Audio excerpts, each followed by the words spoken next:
Welcome back to Dollar Tree Theater, everyone. Today we are reviewing a Sci-Fi Channel original movie,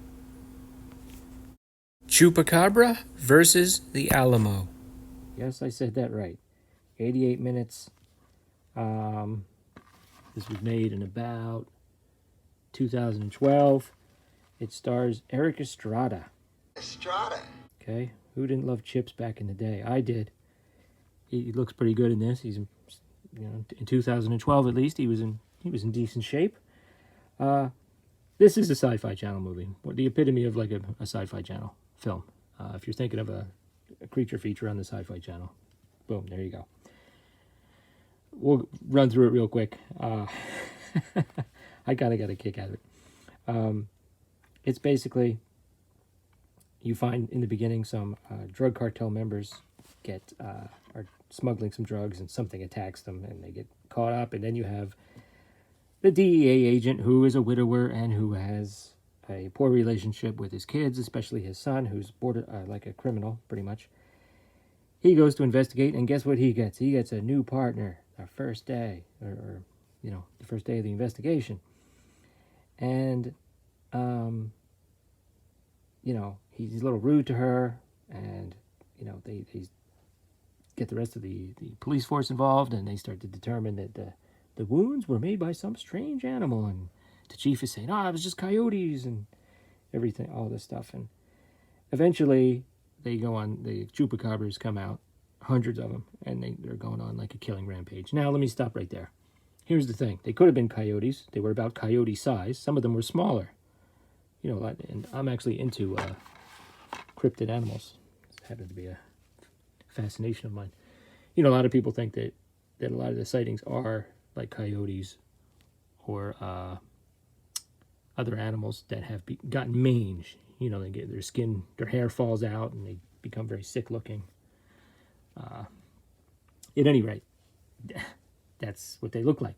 So to me, they never, how much of a threat can they actually pose? I suppose if there's hundreds of them, but and it's all CGI. They're all CGI chupacabras. Not the worst of the worst CGI, certainly not the best. Okay? And when I say that, some of them are real small. I'll get to that in a moment. Some of them are like German Shepherd size. And some of them seem to have crazy strength. There's one of them that grabs somebody in his jaws and throws him like 20 feet. I'm like, what? So anyway, Estrada, who rides around on a motorcycle with a shotgun. I'll get to that in a moment too. That was somewhat disappointing. Eventually him and some other sympathetic members of the police force have to actually, for whatever reason, join forces with the criminal gang that his son is involved with, and they go to take out these chupacabras, which at one point attack his house and attack a teen party in the woods. That's their mistake, right? Trying to have a party in the woods, bad idea. And there's a few scenes where the chupacabras come in and they're eating away at people. There's a few somewhat gory scenes, but not real bad. And it is called Chupacabra versus The Alamo. They do mention in the beginning that Erik Estrada's character is named Carlos Seguin, and he's supposed to be a descendant of Juan Seguin, one of the famous defenders of the Alamo. And at one point, they attacked the chupacabras in this warehouse, and it was starting to feel like the climax of the movie. And I'm like, wait, where's the damn Alamo? You better at least get some exterior shots of the damn Alamo. Well, eventually they do. This was filmed in Canada and in San Antonio. So I believe it starts with like what looks like a green screen shot of them running up to the Alamo. And then I believe perhaps they got permission to film in like the gift shop area inside. That looked pretty realistic. If not, they recreated it rather well and recreated what you imagine the inside of the Alamo looks like as far as museum displays. That comes in handy when they have to reach in. I guess they run out of bullets, and they have to reach in and grab some rifles and things. The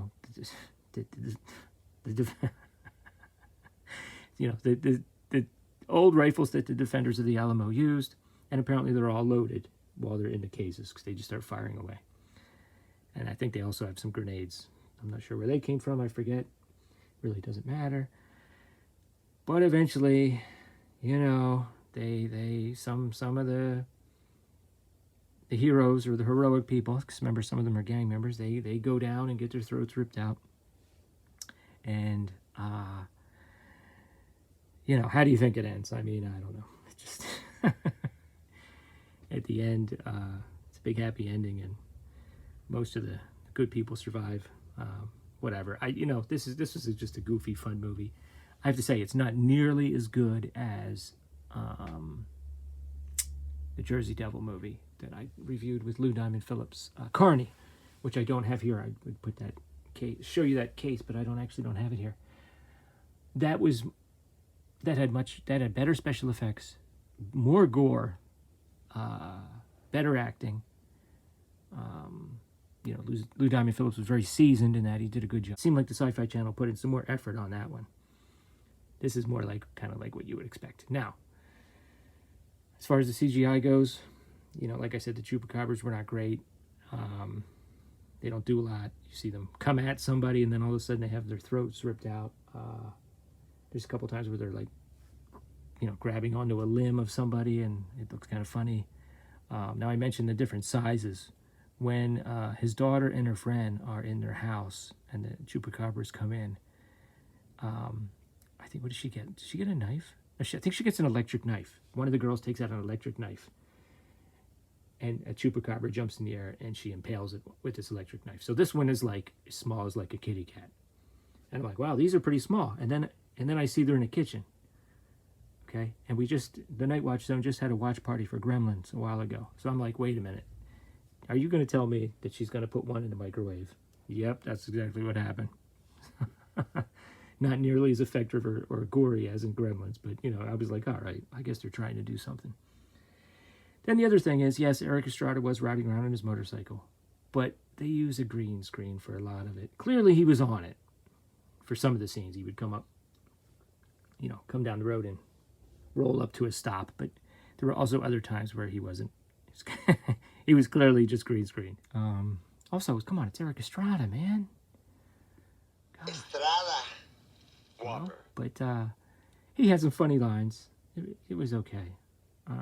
Anyway, if you're in the mood for something kind of dumb, check out Chupacabra versus The Alamo. If not, if you get a chance to watch Carney instead, watch Carney instead. Okay. Later. Don't know what else to say about this one. I think I'm going to watch Blood Predator next. That looks pretty good.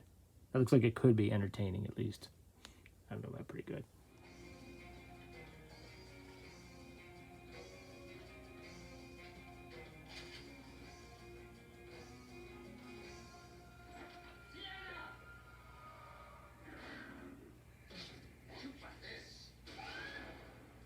You seen Chupacabra versus The Alamo?